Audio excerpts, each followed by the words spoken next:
What's going on, everybody? Steve Rakin here. Welcome to a private green room show. Myself and some hotshot hardcore reselling ladies in the house right now. We've got Susan and Dee, and today we're going to be talking about getting past our sticking points. So we're going to be talking about maybe some issues or problems or challenges that we're dealing with and how we're planning on getting past them and kind of like the mindset of it all.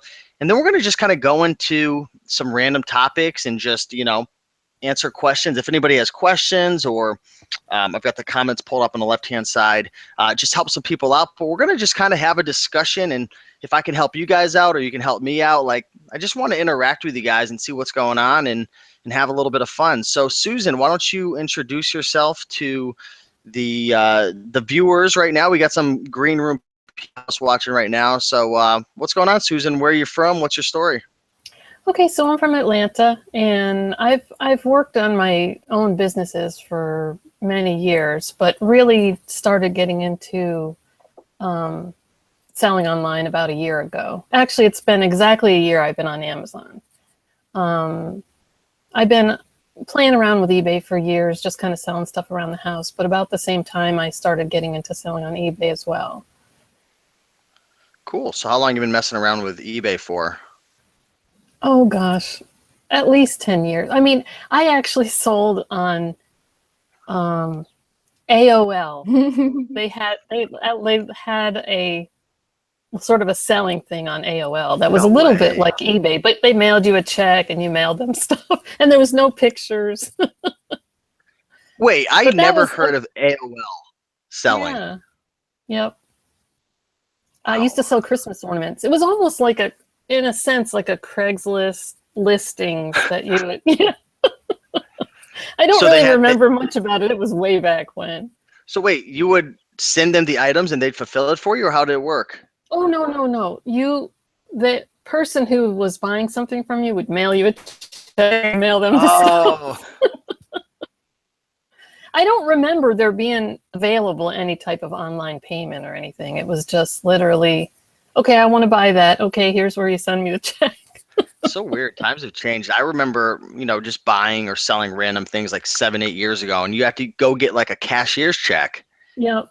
It's crazy. Yeah, and probably it was probably, well, I don't know. We probably just took regular checks. Like I said, it was so long ago, I don't really remember. But I did just happen to notice, I was looking something up on my Amazon account yesterday, looking up an order.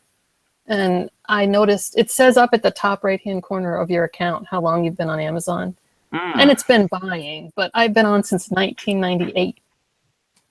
So cool. Awesome. Well, glad to have you here, and definitely looking to dive into your business a little bit with Amazon and see if you have any sticking points, anything I can do to help you out, or maybe people in the audience can help you out as well. Dee, welcome. How are you? Thank you. Good. I'm good. If you don't mind telling everybody, like, how long have you been reselling? Maybe how'd you get started? Okay, so I've been, like Susan, on and off eBay for, gosh, I think I joined 2001, selling personal things here and there over the years, and just really, I don't even know why, got serious, started with eBay and really turning it into a business beginning of this year. Cool. Awesome. So at the beginning of this year, you kind of got serious about it and everything. Do you guys work full-time jobs or part-time jobs, or what's your story with that, to kind of give some context to this whole conversation? I was working full-time, but at home. Like, I had worked for a company in Tennessee and moved out of the state and still worked for them. And then actually, over the years, I've just collected small businesses that I've done work for. And so I've done bookkeeping, clerical, website work, and that kind of stuff. And I was working full-time, but about last fourth quarter, I really started to pull back. And I really would like to be 100% away from that work, but some of them just won't let me. So I still, probably 20 hours a month, I do now, that kind of work as well. I see a lot of stuff behind you. It looks like you're staying busy with inventory. I'm actually working on an Amazon shipment today. So don't cool. All my Hold on. What's that number? What's that skew right there? Hold on 1 second. Hold on, I'm gonna zoom in. Is there a zoom in function on Google Hangouts? No, I'm just. So, D, are you working right now, or are you just doing reselling, or what's your story with that? Well, so my background is kind of a lot like Susan's. I've done a whole bunch of stuff. I left the full-time workforce after having my kids and doing the stay-at-home thing, and then temped for a while, and then came back home and did web design work. I'm a virtual assistant. I'm now at the point where I would love to kind of get rid of my handful of clients, but really I only do maybe 10, 20 hours a month for them. So the rest of my time is sunk into eBay, homeschooling my kids, and real estate. Ooh, real estate. We Yep. might have to talk about that at the end of the show. Yeah, That's yeah, really cool. for sure. Awesome. Okay, so I'm excited. You guys got a great story and everything. Let's dive into the meat and potatoes of this show right now, talking about getting past our sticking points. And for me, this is my perspective. Feel free to give your guys' opinions as well. But for me, like, the truth behind growing a business is you're gonna get hit every single day, every single week, every single month. If you're trying to expand and either build your business or grow your business, you're going to get hit with a sticking point, whether it's a sourcing sticking point or a shipping sticking point or a scaling shipping point. You're going to get hit with an obstacle, a challenge, a problem. And this is like, for me at least, it happens on like a regular basis. And for the people who are watching now who maybe are brand new, or maybe you're just kind of getting fed up or frustrated, do you guys mind talking about that a little bit in terms of like business and your past experiences with like eBay, Amazon, like, and sticking points? Is it normal for you guys to hit obstacles and sticking points and different things like that? Like, should people expect it, or what are your thoughts on that, D? Of course, you're going to expect it. If you don't, you're kind of fooling yourself, I think. And if you let it get you down, then you're defeated already. It's why I joined the Green Room. I mean, just to network and talk to people like this, just to get over it for other people's perspective and experiences too. What about you, Susan? What are your thoughts on that? Oh, I definitely agree. I mean, there's always that learning curve. And say, just for example, when you first start out with eBay, there's really a learning curve with the shipping. And, usually people make mistakes. I would just say everybody's going to make mistakes, but it's how you sort of react to that. Like, I'll see people online on different forums and stuff, and they'll be like, oh, I sold this item and I just realized it's going to take up all my profit to ship it. Should I cancel the order? Like, no, suck it up, lose, but just don't do it again. I mean, I so just had a friend. Things. I just had a friend do that. I'm not going to mention any names. What's going on, Tim? Yo, what's up? We'll introduce Tim in a second, but I'm going to finish my thought. I had a friend who, there was two scenarios. He's new to eBay, and I wish he would have asked me first, but one of the items was like super expensive to ship. He put the wrong shipping weight. It was supposed to be like 3 pounds, but he did 3 ounces. So he canceled the order. And then there was another one that I don't know what I guess the person wanted like the shipping change. They were international, and like they wanted to, like, I don't know, you have to go into the back end and change some things up. And he canceled 2 orders in a row. Oh no. And I'm like, dude, you cannot start canceling orders like that. That's like the number one thing on Amazon and eBay that'll like get you kicked off, besides like selling fake items, is canceling orders. They freaking hate it. We lose all that money. Orders. Right? Who do we got here? We got Mr. Tim in the house, Mr. YouTube star, man, putting his 5 things that he sold on eBay in the green room today.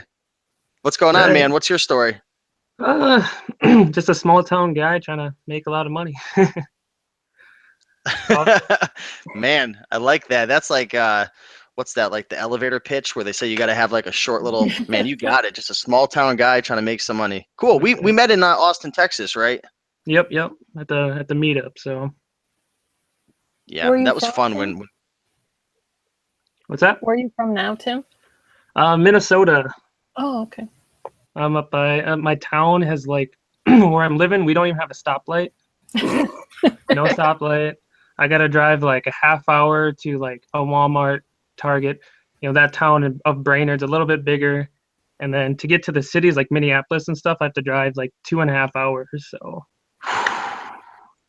Speaking of sticking points, because that's the topic of the show. Let's jump into that topic, Because I think a lot of people who maybe Tim, who would be in your situation with like being in like a town where like all there is like ghosts and scarecrows. Pretty much. You know what I mean? Like that's a big obstacle right there. Like you don't have anything around you. You have to drive out. Like, how do you get past that sticking point right there of like being so far away from everything? Like, what's your mindset, and then what's your action plan for getting around that? So for me, I look at it as to get consistent items and to be able to process consistency, you have to figure out what's going to work. Like if I were to stay in this small town where I'm at, I'm going to get a couple items. It's just not going to be worth it. So I figure in the gas to get to the cities is like $30-$40. So for me to drive to get consistency for $30-$40 in gas, it pays off because that's a couple items at a thrift store or whatever. So in that way, it's more time, but I'd rather trade some 2 hours time, $30 in gas to come home with like a couple $100 in profit. So you got to kind of look at it that way. Do you think there's other people in your town who are traveling that distance to do what you're doing, or do you think most people would just take that challenge and just say, you know what, this isn't for me? I think if around here there's not much, maybe like a half hour away there's a little bit of competition I see sometimes, but it's mostly Amazon with retail arbitrage. But I don't really see very many people grinding out up here. So for me, like it's kind of nice because I can pick some decent items when they are available here. But for consistency, I would never, because I do this full time, so like I would never be able to do that if I just stayed in this area. And you're full-time Amazon, is that correct? Yeah, I'm about 90% Amazon. I just started picking up eBay more because now that I am full-time, that I have more time, because it's more time, effort, and you know how it goes with Amazon, eBay. It's just a different animal altogether. But you have to have both, and if you have the time to put into eBay, you need to be doing it as well. Yeah, I definitely agree. I've been hitting eBay pretty hard lately, and I think when times get slow on Amazon, it's good to have eBay there as well, and vice versa. Because there's one guarantee with business: there's going to be ups and downs all the time, right? So with that being said, Susan, what is like maybe one of your sticking points or challenges that you're dealing with in your business? And I'm gonna come back to Tim after and see if you could think of maybe a sticking point you're dealing with that we can all talk out. But what's something that you're dealing with, Susan, that maybe you feel like it's a sticking point or something you're having trouble with, or maybe you have a goal and there's just that one thing in your way that if you could just get past it, get that much closer to your goal? I have had this goal of a dollar amount in sales, and I just can't seem to cross that. And I'm trying to decide if I should branch out into other areas. Well, this is with Amazon. Like if I should start selling in other categories. I'm probably 75-80% toys, and the rest electronics, or just other little things that I find here and there.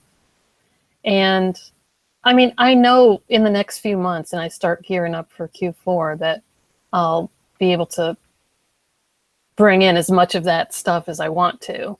But I'm just trying to get over that hump. I really want to increase my sales, and I know I need more product. I had been thinking about and starting to work on getting a business.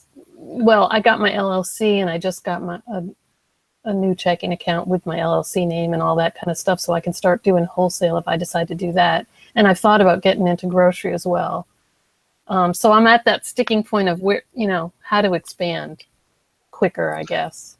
So I think you already know what your problem is. You need to get more inventory, but with what you're doing right now, with your knowledge, you're kind of stuck, right? You're having trouble finding more inventory because you're in this little box of products.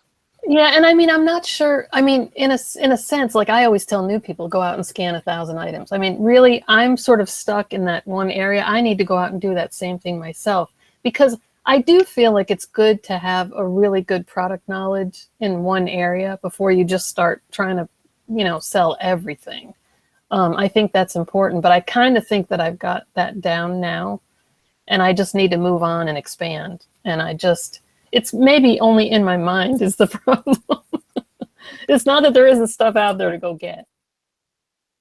So what are your thoughts on that, Tim? Because obviously you're having to travel out to get stuff. Getting inventory is probably something that, you work really hard at. So what are your thoughts on that, Tim? What do you think she should do?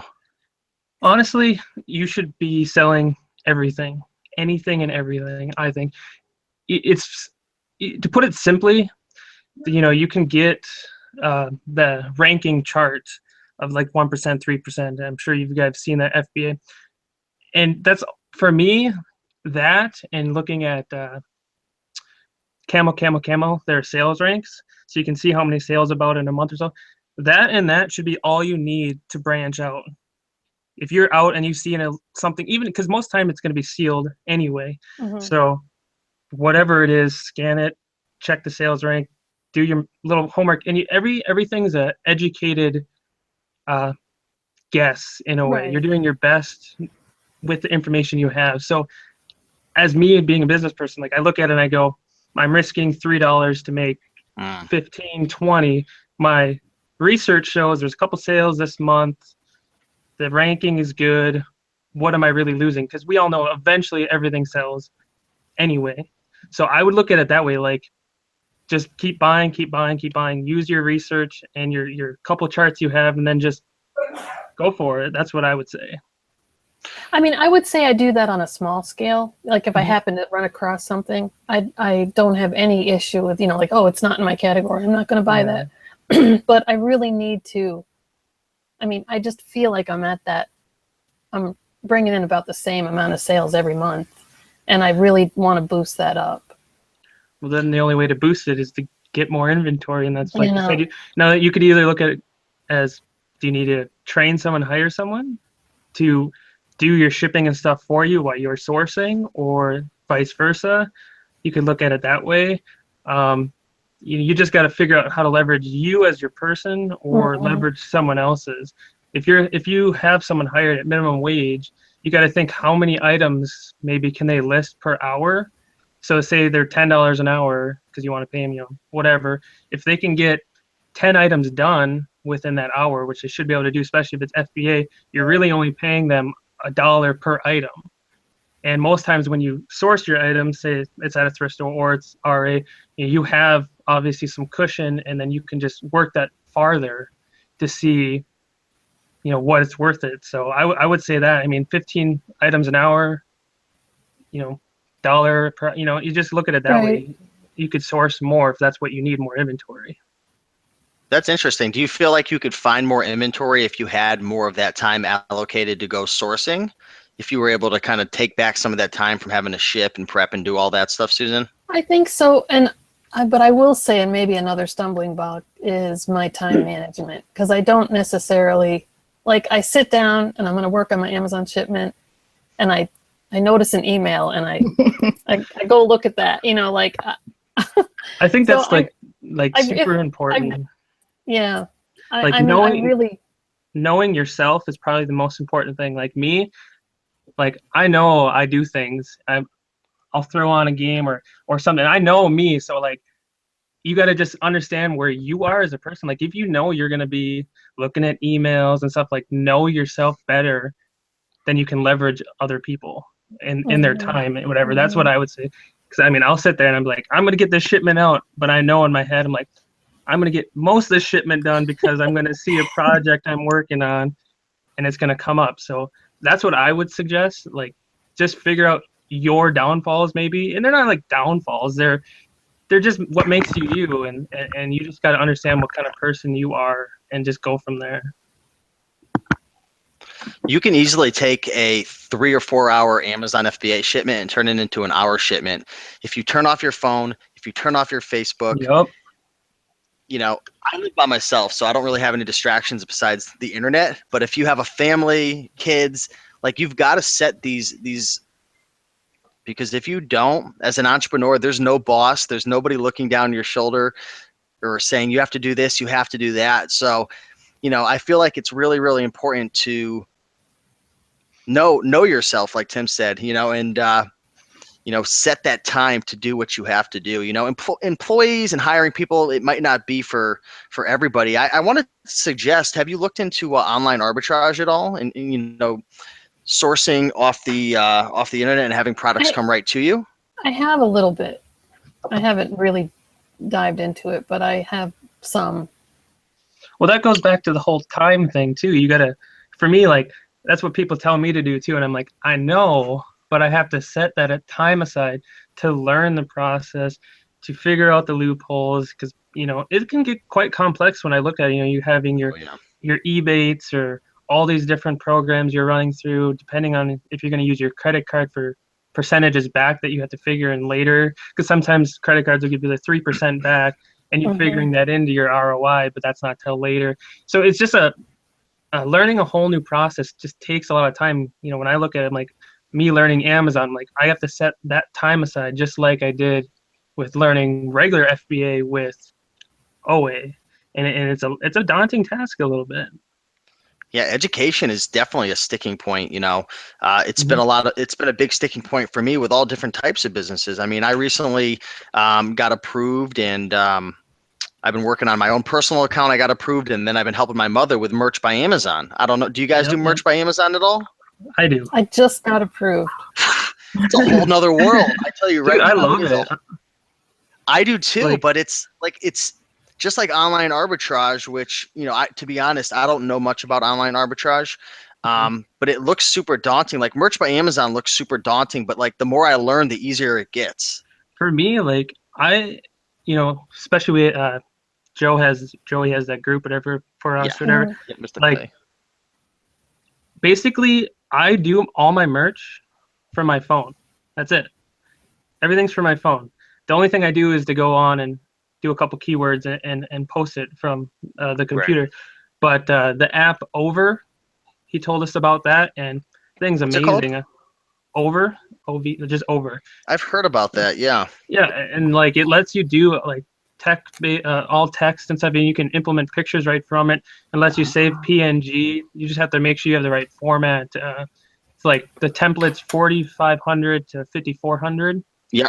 You put that in, and then you just go. And what's helped me a lot is my girlfriend. She has her own dance master business. Oh, so, yeah, I remember. What I've been doing just to get some sales going, do whatever, I'm doing limited edition shirts per month for the kids there. So it'd be like, I just did one where it's like a fidget spinner, where it's like, I am my own fidget spinner, and it has our logo and stuff on it. And so the kids are liking that. So they'll purchase that one. Then I make one as well for like the moms and stuff. So this month there's one to purchase for each. So like I've been getting sales that way, and then just have fun with it. Try to use your keywords, try to look things up. Like, I'm no expert. I'm just making stuff, having fun, having a good time with it. And I'll get some sales here and there because I haven't put that much time into it. So to get some sales, it's pretty fun. Just use that app, make some stuff that's fun. Rakin, you should be blowing it out of the water with that. You have so many followers and so many people that you could easily be making a lot of cash with that. I just got my personal account approved. My mother, her account was approved like a month and a half ago. We just made our, I think, 28th sale. And we're hoping to get tiered up to 100 soon. But yeah, I was thinking about implementing something where, I give away something to my audience or whatnot, but I'm really trying to learn it without not cheating the system. But like, I want to learn how to do it without having to leverage my audience. Right. I mean, yeah, but you're bringing value to people through your content, and they don't have to purchase a shirt, right? But if they want to support you in that, and you don't have to make a killing off it, you could just use it as leverage to tier up farther, like you guys do with the green room, where you make a penny or whatever ends up being, because they want to represent it. You could also do it that way, where leave the link in one of your videos and say, hey, if you want to support, I'm only using this to tier up. If you felt bad, I don't know. I wouldn't say bad because they want to support you. So I wouldn't think of it as a negative. And you could even do limited edition with that too. You could limited edition to that one video that you're making. I love the limited edition idea. That was a huge takeaway for merch. Yep. Limited edition stuff. Well, you got to look at like the trends too, because like Adidas Boost, their their shoes. Those are like limited edition runs, and they're selling. Obviously, it's a big brand and Yeezys or whatever, but they make them in limited runs, and people are spending $400 or $500 when they drop, and then post market it's like $800 to $1,000. And like I like the video game. I play like online games like Call of Duty and stuff, and I watch people that are in that scene, and they're dropping grand on limited edition. They're coming out with clothing lines for like their own brands and doing a limited edition. So it allows you to not. It makes an urgency for one, and then it also makes like a cool factor because 1 out of 100, let's say, can get this item. So right. You should look into that a little bit. I definitely, I've had the idea in the back of my head, and again, I literally it's been like probably a week since my account got reinstated. So a lot of people got kicked off for not putting any designs up, and I just got reinstated. So really, really good advice right there. I appreciate that for sure. One more thing. Does anyone know why, for the love of God, sorry, why they don't do extra large like double XLs and things like that on merch at all? Like, because my mom, I had made a cool shirt and she wanted to purchase one, and she's a bigger lady. She can't get one because they don't make that version in 2XL women's or whatever in men's even. And I've had a couple people talk to me about it, even at the studio, where they're like, I was looking to get one, but they don't make it 2XL or whatever. So I don't know.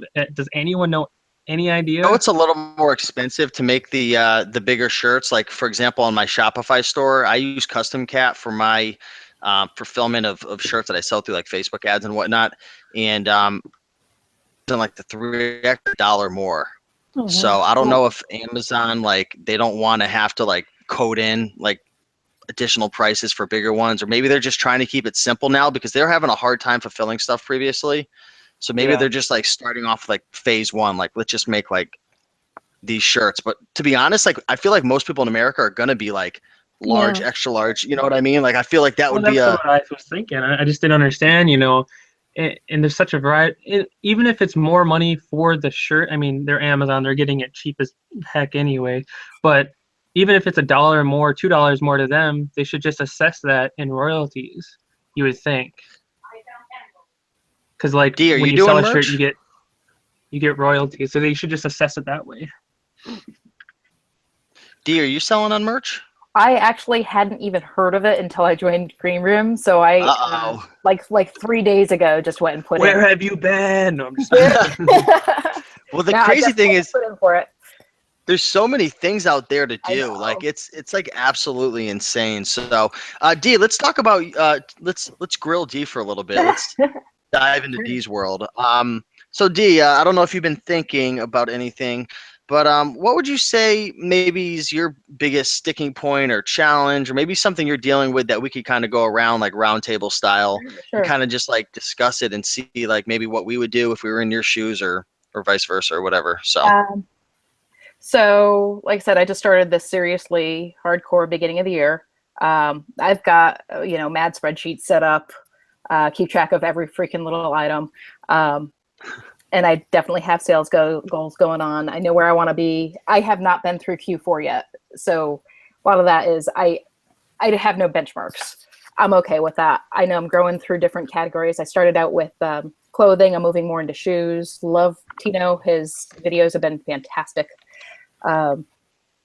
Tino is awesome. So you're on eBay. Are you talking eBay with Q4 or are you talking Amazon? Yeah, eBay. Okay. I am mainly eBay right now because right now I'm still, let me get a handle on this. I'm not a stranger to business. I'm actually pretty hyper-focused on things. So when I sit down to ship, it gets done. When I sit down to keep track of records and everything, it just gets done. So really it's the getting a handle on growing this the way I want to. A lot of it's going to be learning as I go. So for me, I guess my biggest thing is I have a whole family at home here. I've got 2 teenage kids. They can certainly help out. My daughter is, she's dabbling in it too. I take her thrifting with me. She looks for plush and toys. She takes her own pictures, and I'm going to be training her to take my pictures. Uh-oh. So, but that's another challenge too, because it's working with my own kid, and she's a good kid, but And so it's the giving up the control, because like I said, I focus, I do it really well, and it's mine, I do it. So giving it up and letting maybe my husband help out or my kids help out is a little tough for me.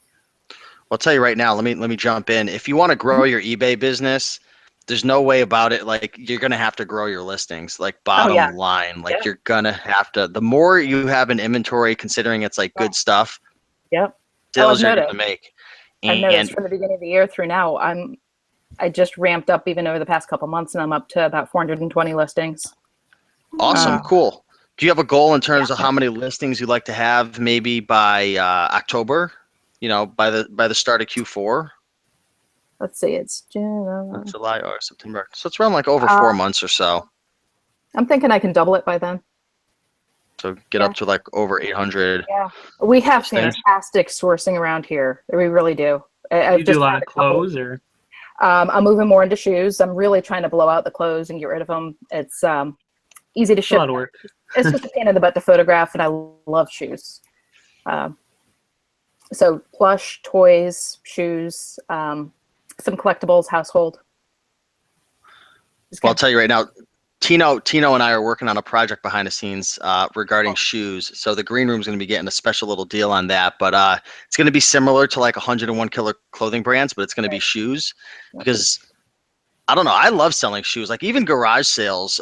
Do you guys go to garage sales often? Heck yeah. I find shoes there all the time. I just posted in the green room a pair of a whole thing of shoes because Tino wanted to see it, and I found this awesome pair of Tread Airs with flames on them for $5, and a pair of Doc Martens also for $5 that just sold for $70. It's terrific. So, what are your I just thoughts, sold Tim? 2 pairs as well. Tim, what are your thoughts on her giving up control to her kids or her husband to start listing? What kind of mindset would you have if you were going to go into that? I don't see much issue with giving up control. Like, it's, you know, if you're willing to train them correctly, then you should know that there's going to be bumps in the road. There's going to things that happen, but you should just know that going into it, and I'm sure you do. Honestly, I used to like be psycho, like, my listing's got to be perfect, whatever, you know, like I can't have one thing wrong, you know. It's honestly like, the more relaxed like I've been with even like listings and stuff, like the quicker it goes, and they still sell great. I used to worry about my pictures being like perfect, but it doesn't even have to be that perfect, you know, just nice pictures. And descriptions, they don't need a lot, at least in what I sell. Like, if it's a pair of shoes, you know, conditions good, the size and the brand, and then refer them back to your pictures if they, you know, whatever. And it's become a lot easier. So I think giving that control to them isn't a big deal because of how relaxed that even I am on my listings, and everything still sells for good money. So I think that's fine. I'm totally fine with that. Susan, do you have any tips for? One thing that I found through was actually Deb, I can't remember her last name, Pinching Pesos, is the Easy Auction Tracker. And I love that thing. It's a spreadsheet, and it just pulls down your eBay information. And it has 25 columns. It gives you have to put in your COG and your shipping costs. And it just, now I will say it's something like $50 or $50 for the year. Okay. But it will only pull back 3 months. So I started it for January. Why is eBay so like that? The API, yeah. No, it's just literally a spreadsheet they sell once a year. Well, I mean, they come out with a new one each year, I think. This is the first year I've used it, but I love it. Does it do you buy it now too? Pardon me? Because I hardly do any auctions. I'll buy it now. So it's just Easy Auction Tracker is just the name of it. Okay. It just pulls any of your solds. Cool. So it has all that. It has everything in it. Thanks. Because to me, it's just efficiency. You know, I mean, I can do this. I did all the spreadsheets. I mean, I did Amazon with spreadsheets at the beginning, but I use Inventory Lab for that now. So much better. Yeah, it's time savers. One tip I wanted to give you, D, for hiring somebody or, you know, working with your family is write down on a piece of paper like all the steps that need to get done, Yeah. right? So like step one is like maybe prepping all the items, cleaning it up, and then like making a pile. Like, Yeah. I always suggest like having like a pile, or like if you have a clothing rack, like hang up all the stuff that needs to be listed that day, right? And then go through, you know, photography, then go through, you know, creating the listing, like how to sell one like this, like creating the description, item specifics. Like you have to go through and like create a list of everything that needs to be done for somebody to list. Like go through every single little process you do, and then just slowly start teaching like one by one. Like if you try to rush your kids through the process, like it's going to be a nightmare for you, and it's going to take much longer. Whereas if you take a lot of time up front and then watch them and guide them and go through like 100 items, like by their side, like they're going to make a mistake. Okay, do it this way, do it that way. Then once you get through that process, have them save everything as a draft at the end of each day with the 15, 20, 30, 40 listings, whatever they do. Go through and finalize each one. Okay. That's a great idea. Thanks. Yeah, you're welcome. Yep. Let's see. How about Tim? Why don't we talk about any sticking points or biggest challenges that you're dealing with, or any direction you're looking to go with your business that maybe you want some feedback on or anything? For me, it's where to put my time. So, like I said, my girlfriend's got her business now since her mom passed away, and we're revamping everything. We just had some remodeling done, and now for me, I'm more obviously the tech savvy, business savvy on this side. So I'm trying to ramp up everything that's going on in there, as well as work on my Amazon and put more time into eBay. So it's just time. And for me, I love projects, like new projects. So merch was very fun, especially since I can do it on my phone, on the go, wherever I am, when I have time. And it's very instant. So if I see an idea, I can just, I can do it, or I can make enough of a draft where I'll remember it later.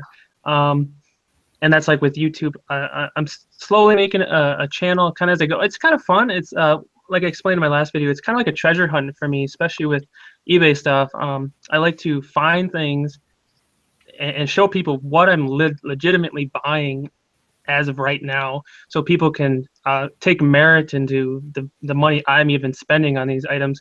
Because I know a lot of people might have hoopla, channels where they just say, yeah, that's what I was buying, and they just show a picture over here what they bought or whatever. And I like to show the physical item, and for me it keeps it different too, because it's always different. So yeah, just time management, trying to get a bunch of different projects: YouTube, merch, the other business, eBay, Amazon. So yeah, just got my hands on a lot of different things kind of right now. Do you what's your like, for example, when you start your day, how do you know where to go? Like, do you have like a to-do list, or do you use like a software or something, or do you kind of just run around and just like do whatever you feels best? Like, what's your strategy for planning your day and attacking your goals? Well, I see, it's kind of like I see how far I get on let's say like today. I work on stuff and then I process it, before I go to bed. I'm like, okay. And then I just assess it the next morning. Like today was this list here, which is finish an FBA box. I did that. I had to finish up some Google AdSense stuff, did that. Made the new YouTube video that's online right now. I had some shoe listings I had to get done. Then I had, so the shoe listings I had to get done were just needed pictures. So after that, I needed a couple, like 2-3 new listings for eBay besides those. So I did that. I uploaded 3 new shirt designs on merch. And then I need to work on some drop shipping stuff. And then after that, I have pretty much nothing else because I wanted to get that done first. And then I have some shipping I have to do. So that'll be on that list here soon. So lots of stuff. Dee, what are your thoughts for Tim? It looks like he actually reminds me of myself. He's kind of running around doing a whole bunch of various things. What are your thoughts, Dee, for somebody who has a lot of things, going on? Like how do you manage your time if you have like 50 different things to do? Do you prioritize? Do you kind of weigh out what's going to, be the biggest bang for the buck, based on time? Like, how do you go about that? That what you just said is really is it. It's like what's going to get you the biggest return, what's in line with your goals. For me, I've got kids at home, homeschooling, so I actually have to pay attention to them sometimes. Yeah, sometimes. But yeah, whatever. They're self-sufficient now. It's cool. I'm as focused as I am on eBay. I like doing a lot of new projects too. I'm fairly tech savvy. I like learning about new things, but I'm so serious about this financial goal I have with eBay that is all consuming for me. So I start off my day doing something that's energizing for myself, like yoga, meditation, or whatever, and then I get into, okay, let's get my unsold listings redone, get my shipping done, whatever. I do my shipping first thing in the morning. Then I'll start exploring other things I want to. But I don't think it's a bad thing to spread out as long as you're still focused on your goals. For me, I think it is. I hate monotony. That's why I was so nice leaving my old job, because I could do that sleeping, and I did half the time. It was just for me, like, obviously my first thing on my list was my FBA box. That for me is the number one avenue for me right now. And then it's kind of nice to do a simpler project after that, which is the Google AdSense. And then, it's less, I don't want to say important, but it's less pressing for the other things I had on my list. So I think FBA will, for now, always come first, because that's where I make most of my living and where my goals really are. And then, just figuring out where you are and where you go from there, I guess, is for everybody what they do, I'm sure. I tell you, one thing that I do that really brings me a lot of energy and allows me to stay focused is don't work for like 5-6 hours straight. Like every couple of hours, if you can, go out for a walk. Or for me personally, I'm a weirdo. I have a trampoline in my living room like a freak show. I'll jump up and down on that. Backflip. Want to see me snap my neck on camera? But getting outside for a walk or going to the gym, or like for me personally, like I like juicing and like making fresh vegetable juices and different things like that. Or like you've got to get away from things for a while, because like if you're just working straight, like nonstop, like you're going to become very unproductive. You might not realize it, but like the monotonous things and just like sitting there and like the blood's not flowing, like try getting outside, go for a jog, go for a run, because you'll come back with so much more inspiration, motivation, and energy. That helps too. But really at the end of the day, Tim, like we only have so much time. Like literally I was just having a conversation with a friend yesterday, and I was like, at any given time, I have like 150 different things I could do if I wanted to. Mm-hmm. But it's impossible to get to everything. Like, so you have to ask yourself, like, what kind of life do I want to live? What are my goals? Like, what are my outcomes that I'm really trying to achieve? Like Tony Robbins talks a lot about outcomes. Everybody always wants to stay busy and do a million different things. But at the end of the day, we're only doing things because we're trying to get to the outcome. So ask yourself. I would disagree with a little bit where he says you just want to always do. Like, what I would say is do what you feel passionate about at that day. Maybe if you wake up and you're inspired, or you're really pressing to get FBA done, do it, because that's where you got the energy and the maybe the thought process. And say you wake up and, man, I really want to post those shoes. Those are freaking nice shoes. You think about them when you sleep or something, work on that. Like, that's what I would say. Like, take what you're passionate about at that time and put a lot of effort in it when you have the passion for it, because your best results are going to be there, I think. That's so zen, Tim. I like it. I know what you mean. That happens with me sometimes too, where I wake up and it's just like I'm really like my energy just flowing towards that certain thing, whether it's eBay or it's Amazon or it's just sourcing.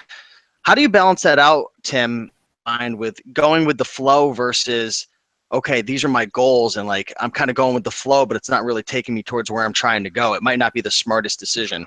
I guess it depends on what your goals are. For me, if my goal is making money, let's say, anything that I would be working on then really reaches that goal.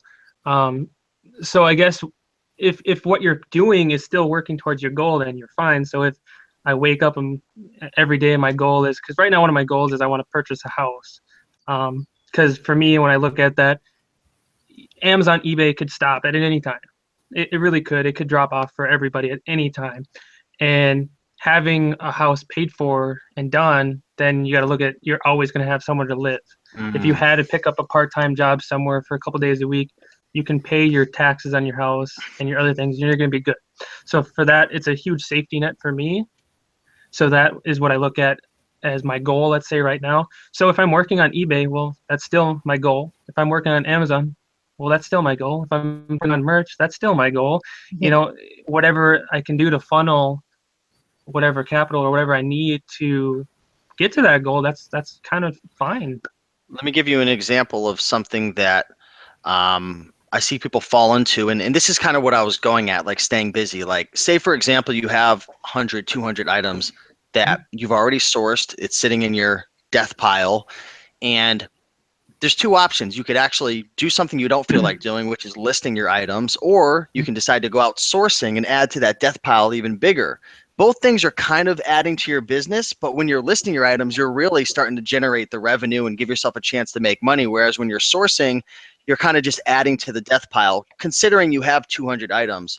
So what are your thoughts on that, Susan, when, you know, somebody wants to just go with that flow, but it's not really the best thing they should be doing, which is, let's just be real, when you're listing or you're shipping in items to FBA, that's really when you're making your money. I mean, yeah, you make money theoretically when you source profitable items, but if you have hundreds of items that aren't listed, well, I mean, one of the things when I'm trying to prioritize my to-do list is, you know, if I can't really decide what I want to be doing that day, or I have so many, or I have a wide variety of things to do, I try to at least do the first few hours of what's going to make me the most money.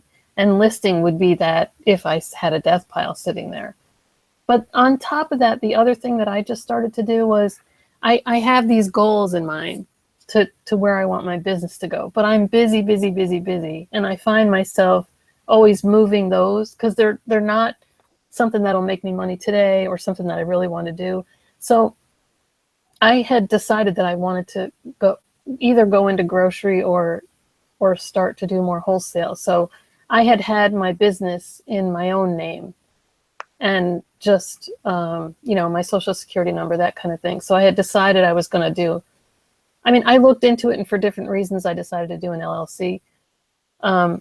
And I went out and I did that right away. But that was in April, actually April 21st. I pulled out the paperwork this morning. And it was like, I had on my list to go get a new checking account and let's see, and change the names of all my businesses to the LLC name, you know, some things like that. And it's like, I'll get to that. So on my new to-do list, I put a date when I have to have those done by. So today was the day that I went. So that wasn't necessarily making me money right now, but it's going to further my goal down the line. So on top of prioritizing and doing stuff that's going to make me the most money for that day, I have a deadline that I have to do those certain things to business go forward and make that goal go forward. Does that just come down to discipline, I guess, then for whatever you are? I mean, yeah, I can see what you guys saying too, because like sometimes I gotta be disciplined. I'll wake up and I gotta, like, a good example was last weekend we had gone sourcing, a couple hours away. We got home, and normally I'm doing like on the weekends like a Thursday, Friday, Saturday, Sunday trip gone, getting up 4 or 5 in the morning, driving, whatever.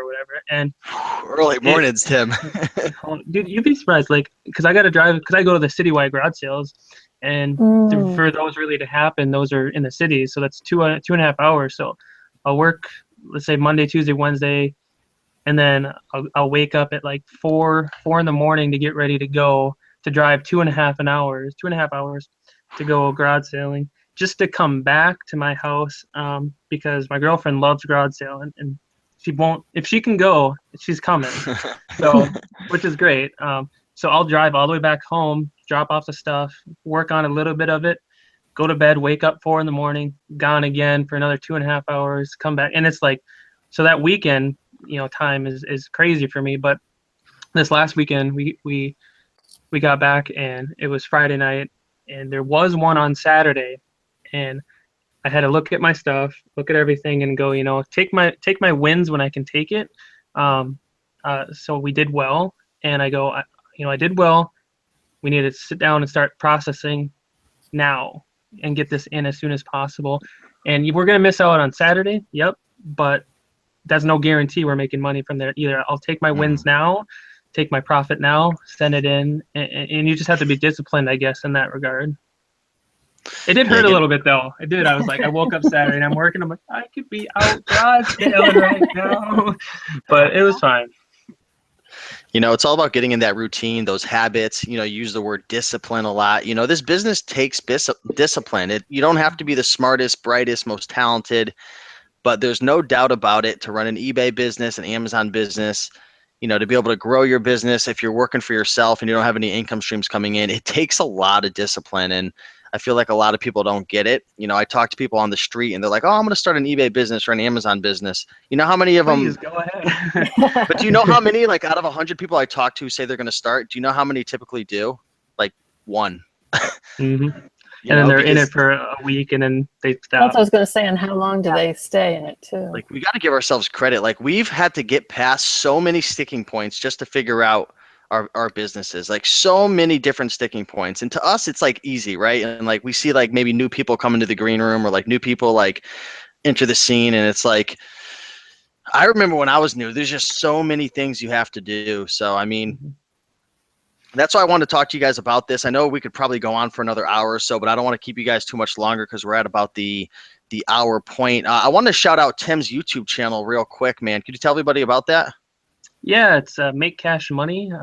It's new to me. Yeah, I don't know how that was still available, but I'll take it. Did you get the domain too? No, like I said, it's pretty new for me, so maybe I should get on that. I'm gonna get that domain, flip it to you for twice as much. All right, I'll give you $3 for it. Grab Instagram and Twitter and all those too, just to have them. Susan, get Instagram. D, go get Twitter right now. Hey, how about you guys just do the work for me, and then we're all okay. But yeah, it's something that I kind of want to get into a little bit. You know, I look at it as for me, it's a learning thing too. It's kind of fun. It's different. You know, we see where the world's going nowadays. It's going mainstream into YouTube. You know, soon we're not going to have, I don't think, cable TV. It's going to be all streamed through an online source. So just kind of getting into that market a little bit, learning some of the processes, while giving some value to people. Because I know for me, I watched Rake-In and Bonafide a lot when I first started out, and just seeing people take that risk their own and see, well, if they're risking their money, you know, I can really take them at least seriously in a lot of regards. So showing that to people, maybe showing stuff that's different. Even if it's not different, maybe they'll click on my video and see it regardless. So yeah, I'm just trying to, you know, do something a little bit like that. It's probably not going to be, as of now, videos every day or whatever. Right. It'll be, you know, 1 or 2 a week if I can get to it. Like I said, I had a lot of hands in a lot of different things, but it's kind of fun. It's a little different. It's like, it's nice to hear from other people like-minded as well. That's why the green room is so nice. Is you can talk to people who, in some regards, are just like you, and it's fun.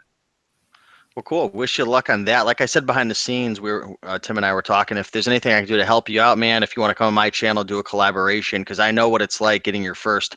You know, once you get over like 1,000 subscribers, it really takes off a lot quicker. You kind of get your head above the crowd. So, if you have any tips about that, man, just shoot me a message behind the scenes, and we can talk about that.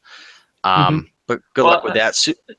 Yeah, I did a giveaway actually when I first started, because I had purchased 2 of the KDC scanners a while back, and I used them and then never used them again because I really never needed them anymore after that. So I might be doing another one of those. I have one more to give away, so if you guys are interested in one, possibly look at that in the near future. So I'll trade you your domain for it.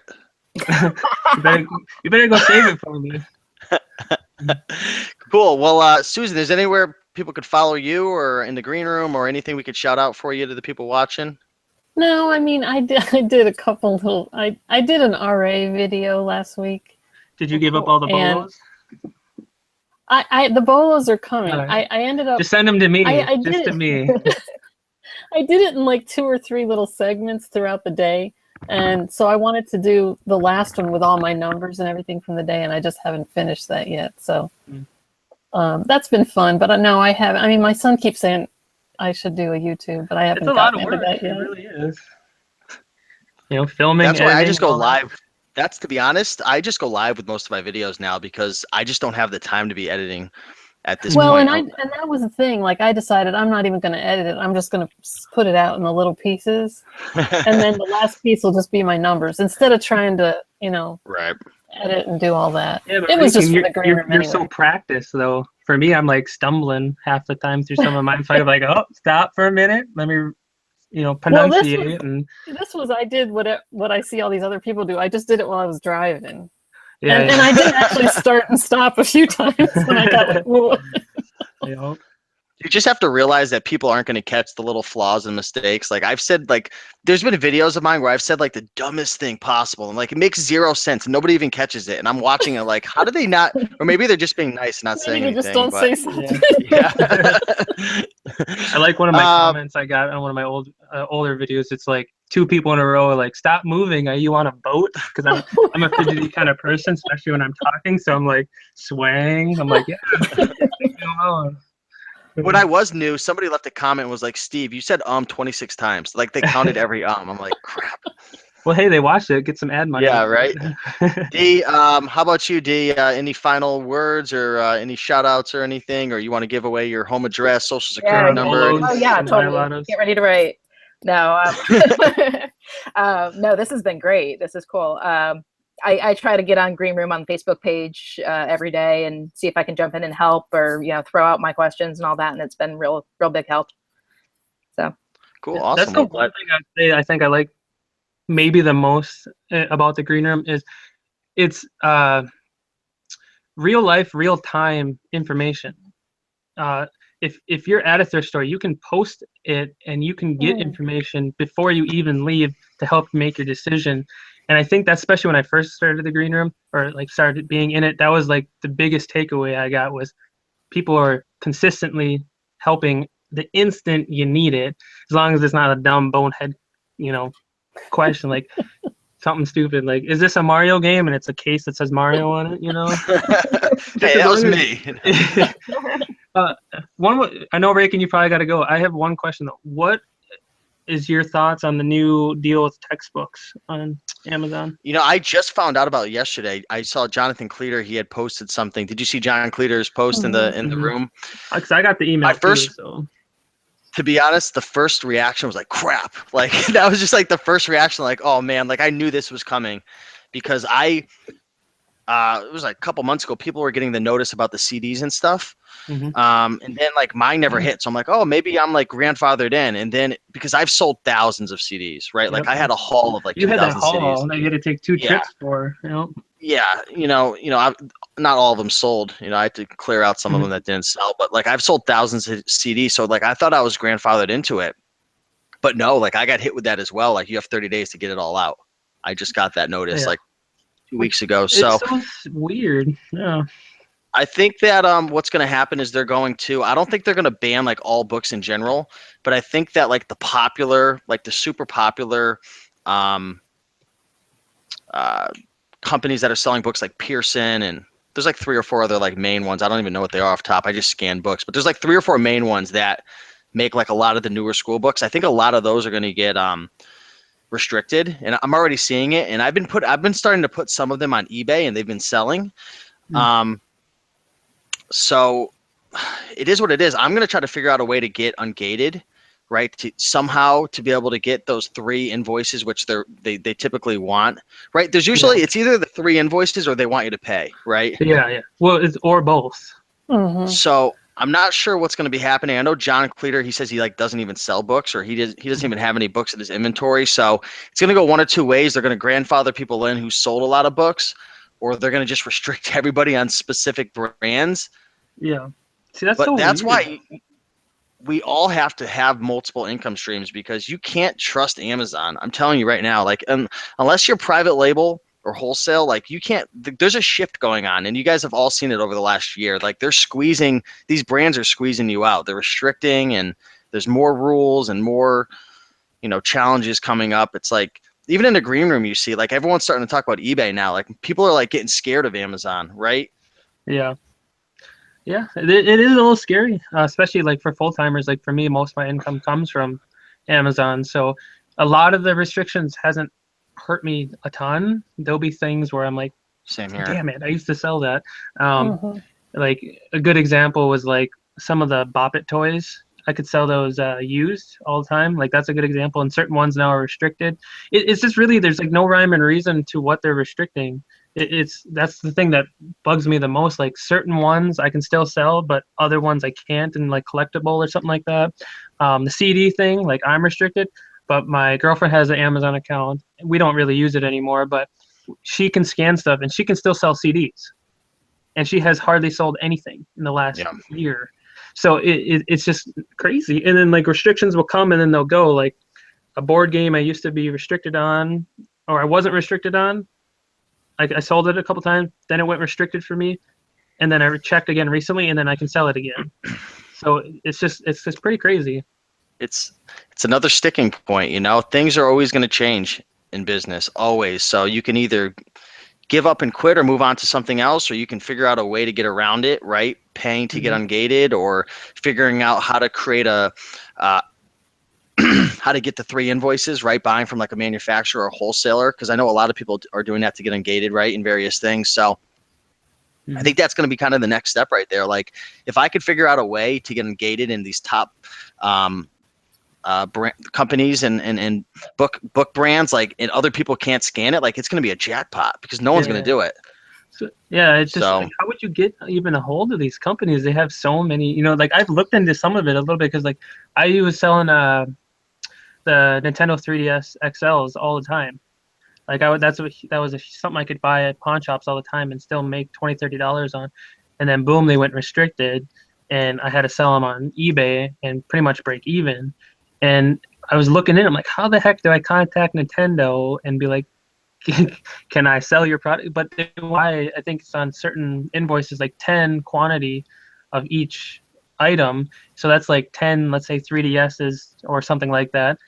Yeah, but you could still liquidate it and maybe lose $20 to $40 in each one, and then you know what I mean. But then you still have to get the letter from Nintendo saying you can sell it on a third. I guess if your business is like that based around it, like my mother, like all she sells is books, and she was kind of freaking out, and I had to calm her down. Like before you freak out, these things are slow. Like little things happen at a time. The whole world's not going to just end instantly. There's always a way. Yeah. So I think we'll leave it at that point. If there's a will, there's a way. You know. Yeah. Or just, you know, go on a random list someone makes. There's ways around it, right? So anyways, guys, we're going to get rolling out of here. Dee, Tim, Susan, thanks for coming on. This is going to be, this is recorded. It's going to be in the Green Room University archive for anybody who didn't watch it. But yeah, thanks for coming on, guys. I appreciate it. You guys are awesome, and look forward to talking to you guys more in the Green Room. Okay, thanks. Have a busy day. All right. See you later. See you guys. Have a great day. Bye-bye.